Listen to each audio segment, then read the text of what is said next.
In this video, we're going to show you how to remove the speedometer cluster for BMW i3 2015, which is similar to the other years.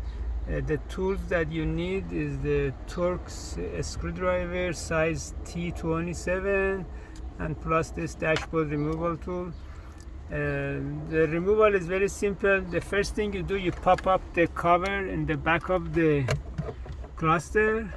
Just pop it, and then once you've done that one, then you pull the front cover forward, and all of the mounting screws are exposed. There is two in the front and then one in the back right here. And once you get these three screws out, and then you can remove the cluster, and it has only one connector.